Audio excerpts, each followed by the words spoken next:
दर्शकबिन नमस्ते। टाइम्स टेलिभिजनद्वारा प्रसारण भइरहेको सुशासन बहस कार्यक्रममा तपाईहरुलाई स्वागत। म वीरेन्द्र मन। आज असोज 3 गते अर्थात आजको दिनमा संविधान जारी भएको थियो। संविधानका केही उपलब्धिहरू अवश्य छ, अर्थात यो संविधानमा खास गरेर सबैभन्दा ठूलो उपलब्धिको रूपमा हेर्ने हो भने अभिव्यक्ति स्वतन्त्रतालाई संस्थागत गरिएको अवस्था छ। कुनै पनि व्यक्तिलाई आफूले बोलेको आफूले धारणा राखेकै आधारमा राज्यले कारबाही गर्न पाउँदैन। अर्कोतर्फ संघीयता, गणतन्त्र, धर्मनिरपेक्षता यी संविधानका मूल विशेषताहरू हुन्। अर्कोतर्फ मधेस केन्द्रित दलहरू अर्थात तात्कालीन, अहिले त मधेस केन्द्रित दल नभनौं, तत्कालीन मधेस केन्द्रित दलहरूले राखेको असहमति यो संविधान प्रतिको आफ्नो ठाउँमा छँदैछ। संविधान जारी भएको आज 5 वर्ष पुगिसकेको अवस्था छ, तर कतिपय संविधानका असन्तुष्टिहरूलाई सम्बोधन नगरिएको अवस्था छ। संविधान जारी हुँदै थियो। संविधान जारी गर्ने समयमा तत्कालीन प्रधानमन्त्री सुशील कोइराला, तत्कालीन नेताहरू अहिले प्रधानमन्त्री रहनुभएका केपी शर्मा ओली सबैले एउटा कुरालाई जोड के दिनुभएको थियो भने यो संविधानलाई अहिले जारी गरेर यसमा भएका त्रुटिहरूलाई पछि गएर बिस्तारै सुधार गर्दै जानुपर्छ र यसमा भएका त्रुटिहरूलाई सुधार गर्नुपर्छ। तर अहिलेसम्म 5 वर्ष बितिसक्दा समेत संविधानमा सुधारको काम भएको छैन। राजनीतिक दलहरूको असन्तुष्टि आफ्नो ठाउँमा छ, तर त्यो असन्तुष्टिको सँगसँगै एउटा कुरा के हो भने राजनीतिक दलको चरित्र पनि दोहोरो हुँदो रहेछ भन्ने कुरा देखिएको छ। आज पनि त्यस्तै अवस्था देखियो प्रदेश नम्बर 2 को अस्थायी राजधानीमा। तत्कालीन राजपाका संसदीय दलका नेता, अहिले भौतिक पूर्वाधार विकास मन्त्री र जसपाका नेता, अहिले दुई पार्टी मिलन भएर बनेको जसपाका नेता जितेन्द्र सोनल आज पूरा आफ्नो लगाएका लुगाहरू पुरै ब्ल्याक गरेर कालो बनाएर टाउकोमा पट्टी बाँधेर निस्किनुभयो। तर कुनै पनि मन्त्रीहरू, कुनै पनि धेरै जसो जनप्रतिनिधि, वार्डका केही व्यक्तिहरूलाई देखियो, अन्य व्यक्तिहरूलाई देखियो आजको दिनमा। तर जसरी यो राजनीतिक पार्टीहरूले निस्किनु पर्ने हो विरोधमा, त्यो निस्किन पाएन। अर्थात कतै न के देखियो भने त रोए जस्तो गर्नु, म कुटे जस्तो गर्छु त रोए जस्तो गर्नुको अवस्था हो। विरोध पनि भयो, हाम्रो असहमति छ यसमा पनि भन्यो र सहमति पनि छ पनि भन्यो। यो दुईटै विरोधाभास कामहरू आज जनकपुरमा देखिएको अवस्था छ। विगतमा पनि जितेन्द्र सोनल सरकारमा हुँदा हुँदै पनि विरोध कार्यक्रममा सहभागी हुनुभएको थियो भने अन्य मन्त्रीहरू, तत्कालीन समाजवादी पार्टीका रहेका मन्त्रीहरू कुनै पनि कार्यक्रममा सहभागी हुनु भएन र आज पनि त्यही कुरा देखियो। त्यही कुरा दोहोरियो आज प्रदेश नम्बर 2 मा पनि कि जितेन्द्र सोनल आज विरोध कार्यक्रममा सहभागी हुनुभयो। आन्तरिक मामिला मन्त्री ज्ञानेन्द्र कुमार यादव आफ्नो सामाजिक सञ्जाल अर्थात फेसबुकमा आफूले पोस्ट गर्नुभयो कि यो संविधान प्रति हाम्रो असहमति छ, तर विरोध कार्यक्रममा सहभागी हुनु भएन। किनभने पार्टीको विगतको जुन स्ट्यान्ड थियो अहिले पनि यथावत छ। समाजवादी पार्टीले पटक पटक के भनेको हो भने हामी विरोध कार्यक्रममा सहभागी हुँदैनौं, संविधानको उत्सवमा पनि सहभागी हुँदैन। आज पनि त्यही कुरा देखियो। मधेस भवनमा नेपालका झण्डाले सजाइएको पनि थियो, विभिन्न ठाउँमा झण्डाहरू लगाइएको अवस्था थियो। दीपावली मनाइएको छ कर्मचारीहरू, तर सरकारी स्तरमा जसरी कार्यक्रम हुनुपर्ने हो सरकारबाट त्यो भएन आज। र यस्तो अवस्था थियो। आजको कार्यक्रममा हामी यी नै विषयवस्तुहरूलाई केलाउने प्रयास गर्छौं, अर्थात राजनीतिक दलहरूको बीचमा र हिजोसम्म असहमति राखेर हिजो समाजवादी पार्टीकी नेत्री रहनु भएको र पार्टीबाट निष्कासनमा पर्नु भएको सरिता गिरी पनि आज जनकपुरमा आएर विरोध प्रदर्शन गर्नुभयो। आफ्ना छुट्टै समूह, छुट्टै व्यक्तिहरूलाई राखेर कालो दिवसको रूपमा र विरोध प्रदर्शन गर्नुभयो। र त्यो विरोध प्रदर्शनमा उहाँले के भन्नुभयो भने यो संविधानलाई अब कार्यान्वयनको औचित्य छैन, संविधान खारिज नै गर्नुपर्छ, यसमा संशोधन, यसलाई पुनर्लेखन, यसले कुनै काम गर्ने वाला छैन। अब यसलाई खारिज गरेर पुनः नयाँ संविधान ल्याउनुपर्छ र नयाँ संविधानको आधारमा अब देश चल्नुपर्छ। र यो विषय पनि आजको कार्यक्रममा हामीसँग छ। तर सबैभन्दा पहिला हामी र अर्कोतर्फ युवाहरू जो हिजोसम्म मधेस आन्दोलनमा आफ्ना सर्वस्व ज्यानका बाजी लगाएर आन्दोलनमा होमिएका थिए आज संविधानका पक्षमा उभिए। कारण एउटै रहेको छ, संविधानमा केही त्रुटि ती युवाहरूसँग हामीले संवाद छलफल पनि गरेका थियौं। अनौपचारिक रूपमा ती युवाहरूले के भन्नुभयो, यो संविधानप्रति हाम्रो असहमति त छ, तर जो असहमति गर्ने पक्ष जो हिजोको दिनमा आन्दोलनको अगुवाई गरेका थिए आज सत्ता र भ्रष्टाचारमा लिप्त भइसकेका छन्। के यसैको लागि संविधान जारी भएको हो र? आज संविधान मात्र होइन, समग्र सरकार र व्यवस्थाको पनि 5 वर्षको लेखाजोखा हुनुपर्ने अवस्था छ। के प्रदेश नम्बर 2 का सरकार जो आफूलाई भन्छ हामी संहिताका जननी हौ, संहिता भने भ्रष्टाचार हो, संहिता भनेको जुन अपराधलाई लुकाउने थलो हो, संहिता भनेको जनताका शक्तिका विकेन्द्रीकरण गाउँ गाउँमासम्म पुर्याउने हो, तर जनताले शक्तिको विकेन्द्रीकरण गर्न पाएको छैन। हिजो जसरी सिंहदरबारमा शक्तिहरू केन्द्रित थिए, जसरी आम जनतालाई सिंहदरबारमा सहज प्रवेशमा रोक थियो, आज त्यही अवस्था प्रदेश नम्बर 2 को जुन जनकपुर चुरोट कारखाना जसलाई वर्तमान लालबाबु राउत नेतृत्वको सरकारले मधेस भवनको नाम दिएको छ त्यसमा पनि छ। जनताको सहज पहुँच छैन। तपाई रातो किताब उल्टाएर बजेट पुस्तिकालाई हेर्नुहुन्छ भने पनि स्पष्ट हुन्छ सरकारको पहुँच, सरकारमा आम जनताको सहज पहुँचताको अवस्था छैन। सरकार त भनेको यो जुन हिजो जुन जसलाई उहाँहरू भन्नुहुन्थ्यो पुँजीवादीको सरकार हो, जसलाई उनीहरूले भन्नुहुन्थ्यो सामन्तवादको सरकार हो, त्यो भन्दा पनि ठूलो सामन्तवाद र पुँजीवादको सरकार प्रदेश नम्बर 2 मा सञ्चालन भइरहेको जनताले अनुभूति गरिरहेको अवस्था छ। होइन भने संविधान, यदि संविधानलाई स्वीकार्ने हो भने हामीले खुलेआम भन्नुपर्छ संविधान हामी स्वीकार्छौं। संविधानलाई विरोध गर्ने हो भने हामी खुलेआम आएर सडकमा भन्नुपर्छ संविधानलाई हामी विरोध गर्छौं, अस्वीकार गर्छौं। संविधानलाई एक ठाउँमा गएर शपथ खाएर संविधानको रक्षा गर्छु भने शपथ खाएर हस्ताक्षर पनि गर्ने र त्यसकै आधारमा तल भत्ता खाने र अर्कोतर्फ संविधानको विरोध गर्दै हिँड्ने भनेको यो दोहोरो मापदण्ड र दोहोरो चरित्र भएको राजनीतिक पार्टी अन्यत्र कहीँ पाउन सक्नुहुन्न नेपाल बाहेक। यस्तो अवस्था र यस्तो उद्वेग लाग्दो व्यवस्था हामी भोगिरहेको अवस्था छ। आज मुख्यमन्त्री लालबाबु राउतले भन्नुभयो उत्सव मनाउने अवस्था छैन, सेलिब्रेसन गर्ने अवस्था छैन, संविधान दिवस मनाउनुको औचित्य छैन र प्रधानमन्त्रीले भन्नुभयो औचित्यताको आधारमा हामी संविधानलाई संशोधन गर्छौं, भ्रष्टाचारलाई हामी समाप्त पार्छौं र यदि संविधानलाई संशोधन चाहने राजनीतिक दलहरू छ भने आउनुस् औचित्यता पुष्टि गर्नुस्, यो संविधानमा त्रुटिहरू के हुन् हामी त्यसलाई संशोधन गर्न जुनसुकै बेला पनि तयार छौं। आज दुईटा दृश्यहरू देखिएको अवस्था थियो, तर सबैभन्दा पहिला यी विषयवस्तु सँगसँगै हामी प्रधानमन्त्री केपी शर्मा ओलीले आज संविधान दिवसमा जुन गर्नुभएको कार्यक्रम र मुख्यमन्त्री लालबाबु राउतले आज राख्नुभएको आफ्ना धारणाहरू पनि आज सबैभन्दा पहिला प्रस्तुत गर्न चाहन्छु। राष्ट्रपति विद्यादेवी भण्डारीको उपस्थितिमा काठमाडौँ स्थित सैनिक मञ्च टुडी खेलमा आवश्यक सुरक्षा मापदण्ड र सामाजिक दूरी कायम गर्दै विशेष समारोह बीच आज 6औं संविधान दिवस मनाइएको छ।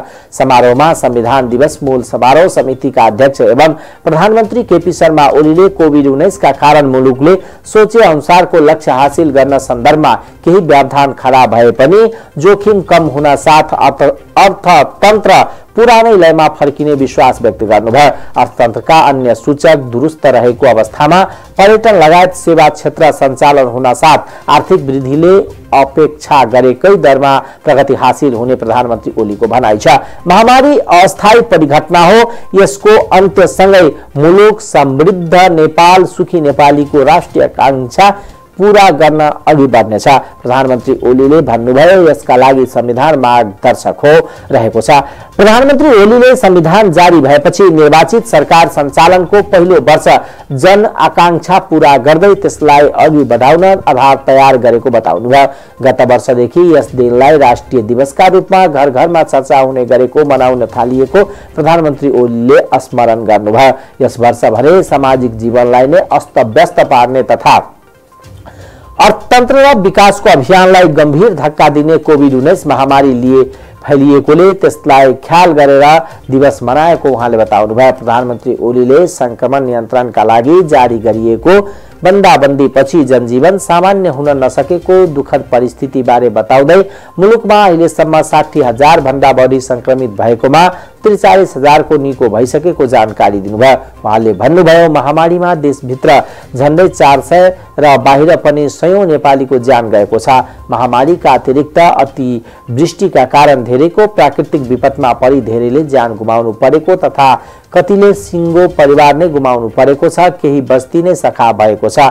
महामारीबाट ज्यान गुमाउने जतिकै संख्या विपदका कारण ज्यान गुमाउने पुगेको विषम परिस्थितिमा प्रधानमन्त्री ओलीले सबै घटनाप्रति दुःख व्यक्त गर्दै प्रभावित परिवार गहिरो संवेदना र संक्रमित तथा घाइते को शीघ्र स्वास्थ्य लाभको कामना गर्नुभयो। उहाँले भन्नुभयो गत चैत 11 मा बन्दाबन्दी जारी गर्दा नेपालमा 2 जना मात्र संक्रमित रहेको, चीनमा नियन्त्रणमा आइसकेको र भारतमा 3 अंकमा सीमित संक्रमितको अवस्था थियो। तर त्यस समयमा मास्क लगायत अत्यावश्यक स्वास्थ्य सामग्री अभाव रहेको थियो। प्रधानमन्त्री ओलीले पछिल्लो समयमा जनताको सुझावपूर्ण सहयोगले कोरोनालाई तह लगाउन सक्ने अवस्था सृजना भएको बताउनुभयो। उहाँले सबैलाई सल्लाह गरेर जनताको जीवन रक्षा पहिला भन्ने नीति अवलम्बन गरिएको उल्लेख गर्नुभयो। हरसम्भवको प्रयासले संक्रमण देख्नु पूर्व कमजोरीको अवस्थाबाट अहिले उपचारका पूर्वाधार तथा क्षमतामा उल्लेखनीय प्रगति भएको प्रधानमन्त्रीको भनाइ थियो भनेर अवस्था आज संविधान दिवसमा प्रधानमन्त्रीले राख्नु भएको आफ्नो धारणा छ। अर्कोतर्फ प्रदेश नम्बर 2 सरकारले संविधान दिवसमा मौनता साधेको छ। प्रदेशका सरकारका आजको विरोध कार्यक्रममा प्रदेशका सांसदहरू केही सहभागी हुनुहुन्थ्यो भने केही मन्त्री सहभागी हुनुहुन्थ्यो। जितेन्द्र सोनल एकजना मन्त्री आजको विरोध कार्यक्रममा जनकपुरमा सहभागी हुनुभएको थियो भने अन्यत्र अरू व्यक्तिहरू, अरू मन्त्रीज्यूहरू, अरू सांसदहरू मौन देखिएका थिए र अवस्था के हो भने यो दोहोरो मापदण्ड भनेको अन्यत्र कहीँ खोज्नु पर्दैन, मधेस केन्द्रित राजनीतिक दलमा खोजे हुन्छ। किनभने मधेस केन्द्रित राजनीतिक दलहरू जहिले पनि दोहोरो मापदण्डमा आफूलाई स्थापित गर्न खोज्छन्। एउटाले संविधानलाई विरोध गर्ने, अर्कोले त्यसलाई समर्थन गर्ने, विरोध गर्ने, यो कुराहरू यथावत रहेको अवस्था छ। र यस्तो अवस्थामा आज जुन मुख्यमन्त्री लालबाबु राउतले अहिले संविधान दिवसमा मौन बस्नु भएको छ र सरकारी स्तरबाट जुन कार्यक्रम हुन्थ्यो त्यसमा मौनताको अवस्था छ।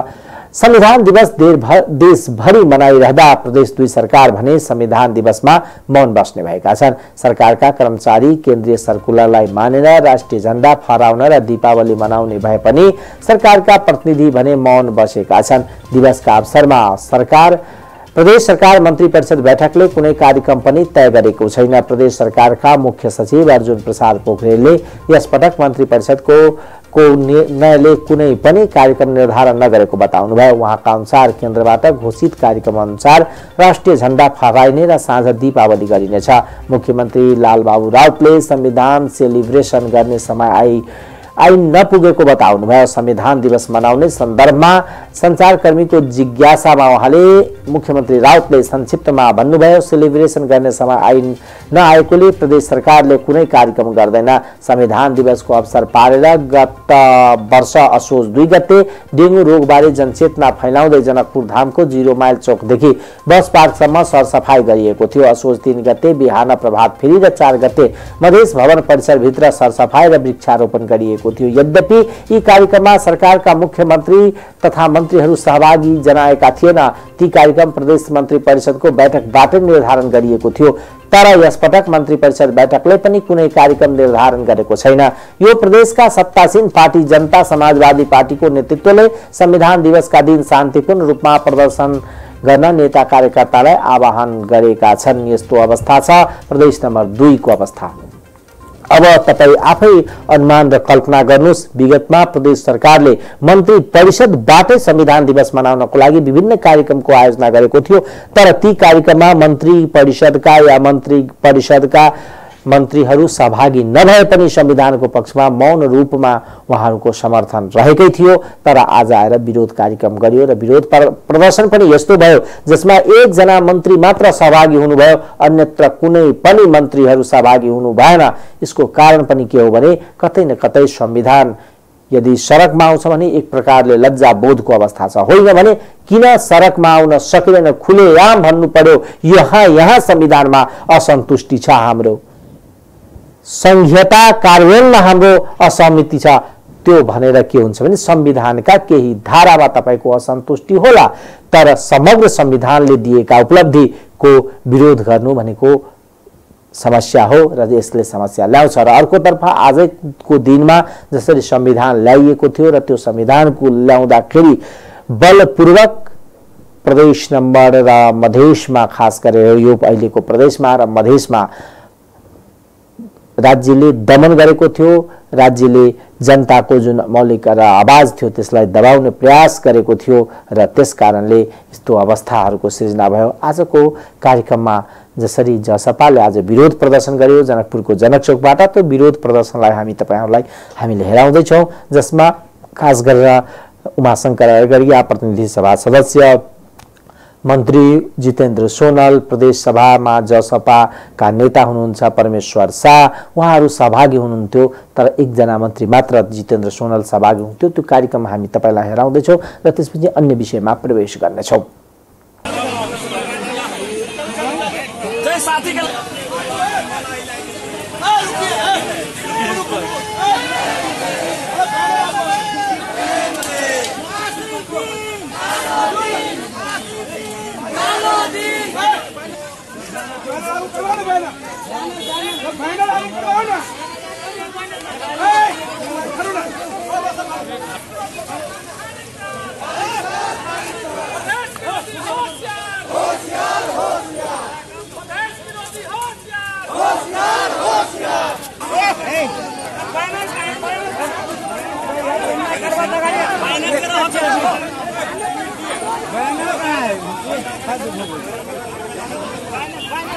मंत्री जी का गाड़ी बाबा सांसद की सभा का क्या बा अपने हुए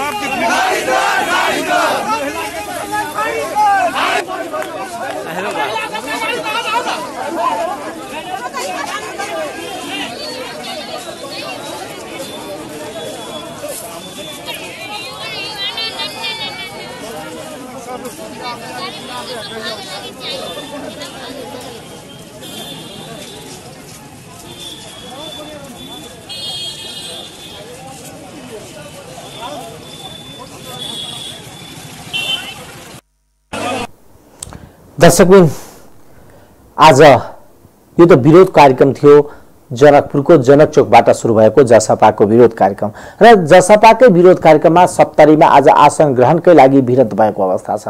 दुई पार्टी बीचमा हानाहानसम्म भएको अवस्था छ त्यहाँ सप्तरीमा। अर्थात् यो एक प्रकारले भन्ने हो भने पार्टीको बीचमा अन्तर्घुलन हुन अहिले पनि बाँकी छ। नेताहरू माथि मिले पनि अहिले पनि कार्यकर्ताको बीचमा अन्तर्घुलन बाँकीको अवस्था छ। आज पनि त्यही विषयमा टीका टिप्पणी पनि भइरहेको थियो। विभिन्न आम जनताले यो भनिरहेका थिए कि कुन आधारमा यो जसपाले विरोध गर्दैछ। हिजोसम्म त्यही पार्टीका नेताहरू अर्थात् गत वर्ष ती पार्टीले विज्ञप्ति जारी गरेर यो भन्यो कि हामी विरोधको कार्यक्रममा सहभागी हुँदैनौँ, संविधानको तरफ पक्षमा पनि जाँदैनौँ, अर्थात् तटस्थ बस्छौँ। तर आज सडकमा आयो र यो पार्टीले सत्ताको लागि वा सत्तामा हुँदाखेरि आम जनताको आज टिप्पणी पनि सुनियो। सत्तामा हुँदा आजको दिन श्वेत दिवस अर्थात् सेतो दिवस, सत्ता बाहिर गएपछि कालो दिवस, यस्तो चरित्र बोकेको छ राजनीति पार्टीले भनेर आम जनताको टिप्पणी पनि थियो। र सोही क्रममा जनता समाजवादी पार्टीकै तात्कालीन मिलन बिन्दु भन्दा पूर्व अर्थात् जब लिम्पियाधुरा, कालापानी लगायतका नक्साहरू संसदमा पेश भयो र त्यो नक्सामा आफ्ना असहमतिहरू राखेका र संविधान संशोधनको लागि आफ्नै स्वतन्त्र प्रस्ताव राखे, खास गरेर सरिता गिरी राखेपछि संसदबाट उहाँलाई कारबाही गरियो, पार्टीबाट निष्कासन गरियो, संसद सदस्यबाट हटाइयो। उहाँले आज आएर जनकपुरकै जनक चौकमा विरोध कार्यक्रम आफ्ना केही समर्थकहरूलाई सीमित समर्थकहरूलाई राखेर विरोध प्रदर्शन गर्नुभयो र विरोध प्रदर्शनमा सहभागी भएर उहाँले यो संविधान अब जनताको लागि काम लायक रहेन, त्यसकारणले यो संविधानलाई खारिज नै गर्नुपर्छ भनेर वकालत पनि गर्नुभयो। र हामी तपाईलाई हेराउँदैछौँ उहाँको विरोध कार्यक्रममा राख्नु भएको आफ्नो धारणाका केही अंशहरू। और अभी संविधान में इस ढंग का पेचीदा उसको बना दिया गया है, इतने सारे उसमें अड़चने हैं कि प्रदेश का 2/3 चाहिए, उसके बाद संसद का 2/3 चाहिए, तो वो कभी संविधान संशोधन होने वाला नहीं है। तो इसलिए अब हम लोग संविधान खारिज का मांग कर रहे हैं। नागरिकता के बारे में मैं आज भी पढ़ रही थी, प्रधानमंत्री कह रहे हैं औचित्य के आधार पे नागरिकता या संविधान संशोधन करेंगे। उनको कौन सा औचित्य चाहिए? बहुत सारी बातें जो अंतरिम संविधान में जो हमारा अधिकार था उसको प्रधानमंत्री के पार्टी ने क्यों खारिज किया, पहले वो बताएं। जब वो जनता के सामने खुलकर बताएं कि नागरिकता के अधिकार में क्यों कटौती की, जब वो खुद इस बात का जवाब देंगे तो वो स्वयं स्वीकार कर लेंगे कि औचित्यता क्या है।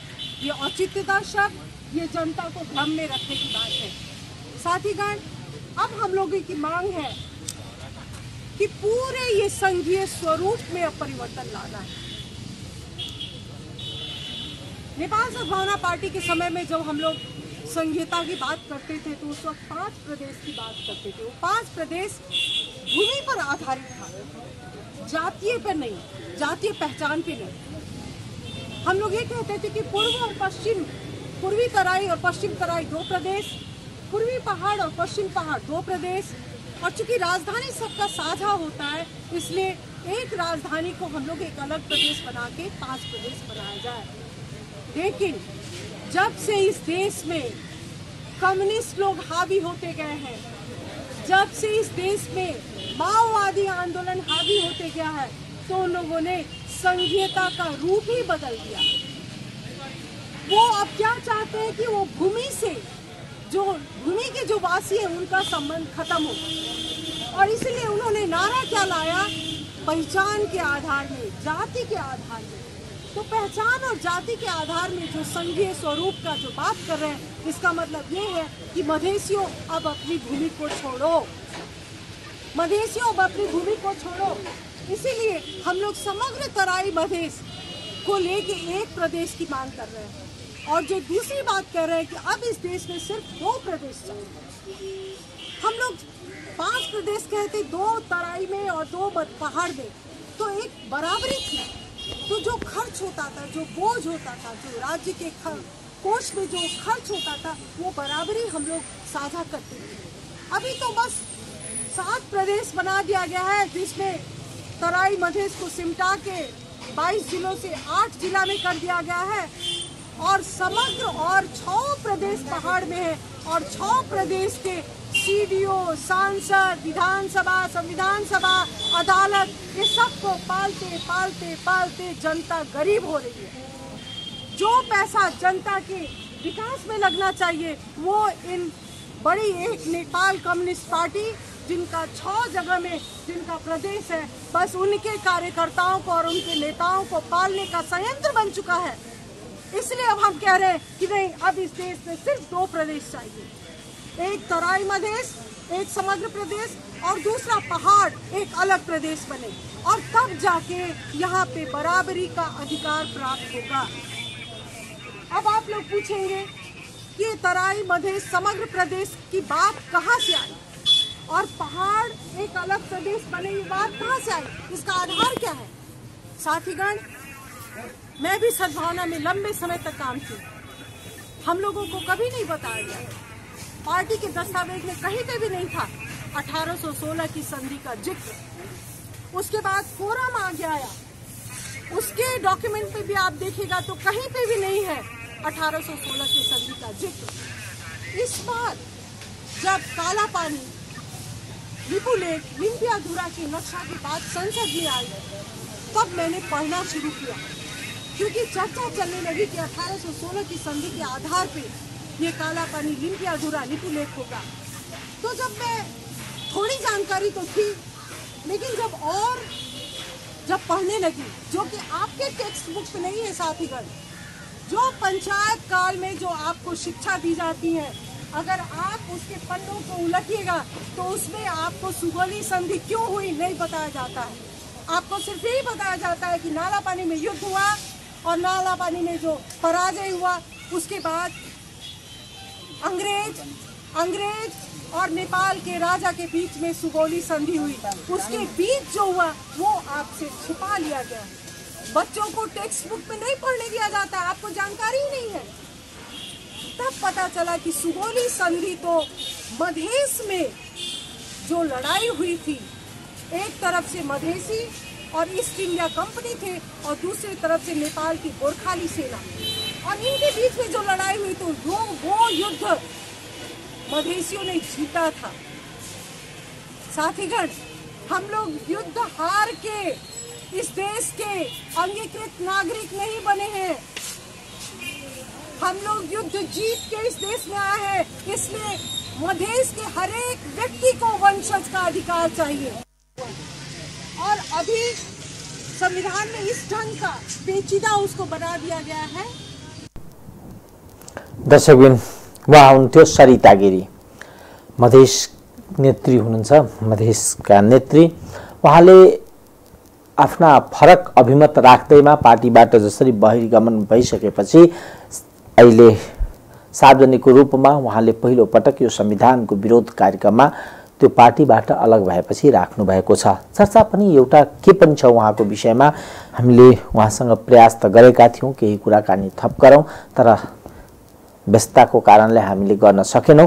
तर चर्चा के छ भने केही राजनीतिक पार्टीहरू अर्थात् केही राजनीतिक दलहरूसँग जुन नेताहरू हुनुहुन्छ मधेसका वा केही स्वतन्त्र व्यक्तिहरू पनि सांसद बनेर अन्य पार्टीबाट जानुभएको छ र स्वतन्त्र वैचारिक समूह पनि निर्माण गर्नुभएको छ। उहाँहरूको बीचमा एउटा नयाँ मधेसमा पार्टी निर्माण हुन्छ र जो खास गरेर यो जसपा अहिले जसरी निर्माण भएको छ त्यसलाई चुनौती दिनको निमित्त एउटा छुट्टै पार्टी गठन गर्ने पनि प्रक्रिया सुरु गरेको कुरा पनि चर्चामा छ। तर अब हेरौँ के हुन्छ अर्को दिन। अर्कोतर्फ हिजोसम्म मधेस आन्दोलनमा सक्रिय भूमिका निर्वाह गरेका युवाहरू आज संविधानको पक्षमा उभिए। उहाँहरूको कथन के थियो भने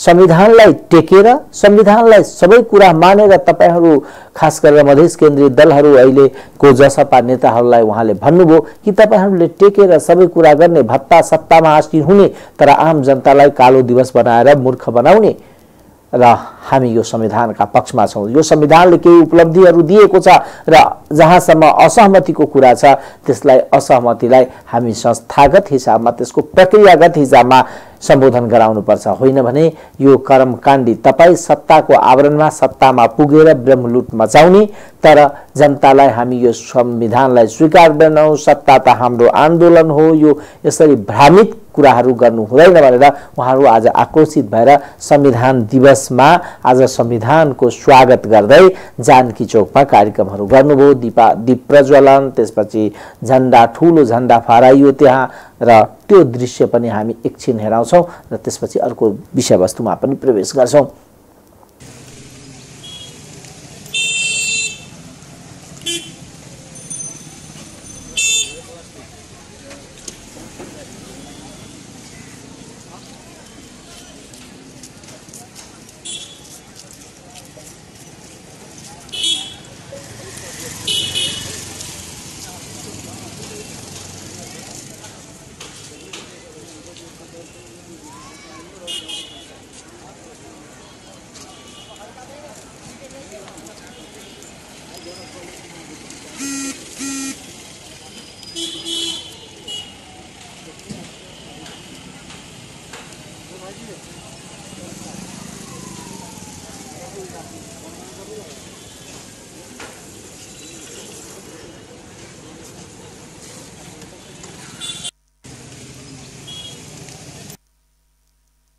हेर्नुभयो युवाहरूको जनकपुरमा दुई पक्ष अर्थात् यसमा सहभागी भएका हरेक युवाहरू मधेस आन्दोलनमा सक्रिय भूमिकामा रहनु भएको थियो। तर उहाँहरूको जसरी राजनीतिक पार्टीहरूले उचित सम्बोधन गर्नुपर्ने हो त्यो नगरेको कारणले पनि युवाहरूको खास गरेर मधेस केन्द्रित दलहरूबाट नैराश्यता अवस्थामा पुगिसकेको अवस्था छ र यो वास्तवमा युवा पुस्ताहरू जो राजनीतिमा प्रवेश गर्दैछन् र राजनीतिको उनीहरू सिद्धान्त र निष्ठाको आधारमा राजनीतिक चल्नुपर्छ भन्ने आधारमा छन् भने तिनीहरूले जसरी आज छल कपट र प्रपञ्चको शिकार बन्दै गइरहेको अवस्था पनि छ र यो एक प्रकारले आक्रोशको अभिव्यक्ति पनि हो। अब लागौं कोरोना प्रसंग। कोरोना आज पनि प्रदेश नम्बर 2 मा जसरी हामीले अस्तारै त्यस्तो चिन्ताजनक अवस्था नै छ। 132 जना आज संक्रमित हुनुभएको छ र जसमा महिला 22 जना, 110 जना पुरुष र सबभन्दा बढी आज संक्रमित भएको जिल्ला बारा हो। बारामा 111 जना आज संक्रमित हुनुभएको छ। धनुषामा 2 जना, सर्लाहीमा 13 जना, पर्सामा 6 जना महिला आज संक्रमित हुनुभएको अवस्था छ र नेपालकै समग्रको कुरा गर्ने हो भने नेपालमा पनि चिन्ताजनकै अवस्था रहेको छ। खास गरेर हिजोको तुलनामा केही घटे पनि अवस्था भने जसरी संक्रमणको दर बढेको छ त्यसमा कमी आइरहेको अवस्था छैन। शनिबार अपराह्नसम्म नेपालमा 24 घण्टामा गरिएको परीक्षणमा 1204 जनामा कोरोना भाइरस संक्रमणको पुष्टि भएको स्वास्थ्य मन्त्रालयले जनाएको छ। यो सँगै नेपालमा पुष्टि भएको संक्रमितको कुल संख्या 62700 नागेको छ। सो अवधिमा 11 जनाको मृत्यु भएको मन्त्रालयको तथ्याङ्कले देखाउँछ। मन्त्रालयका अनुसार अहिलेसम्म 401 जनाको कोभिड-19 सँग सम्बन्धित कारणले मृत्यु भएको छ।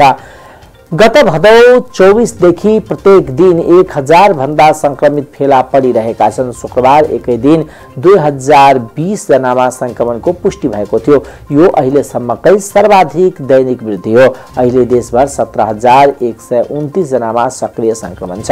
तीमध्ये 9153 जना संस्थागत आइसोलेसनमा र अरु 7976 जना घरमै भएको मन्त्रालयले जनाएको छ। सक्रिय संक्रमित मध्ये 9514 अर्थात् आधा भन्दा बढी बागमती प्रदेशका जिल्लाका छन्।